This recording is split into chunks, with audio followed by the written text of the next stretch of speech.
Magandang araw mga kapuso, ito po ang mga ganap na dapat po natin abangan dito sa ating kapatid.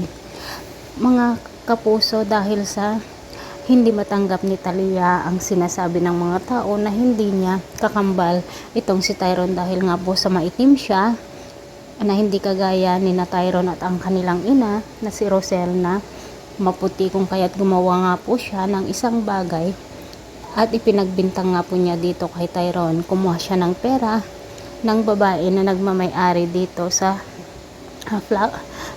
mga flower shop na kung saan ay nagtatrabaho ang kanilang ina, at sinabi nga niya na nakita daw niya na si Tyrone ang kumuha. Pinalo nga ni Rosel ang kanyang anak na si Tyrone at umiiyak ito na lumayas mga kapuso. Hinahanap nga ni Rosel ang anak niyang si Tyrone, ngunit hindi niya ito mahanap. Habang nakaupo nga si Tyrone dito sa may simbahan, nakita nga ng ampon ni Bea at agad nga po niya itong nilapitan at binigyan ng pagkain. Mga kapuso, sa pagkakataong ito ay magkakakilala na nga ang tunay na magkambal, ngunit hindi nila alam na tunay silang magkambal dahil na nga rin po sa ginawa noon ni Chris na pinalitan ang kakambal ni Tyrone, at ang naging kapalit ay walang iba kundi ang masamang pag-uugali ni na si Talia ngayon.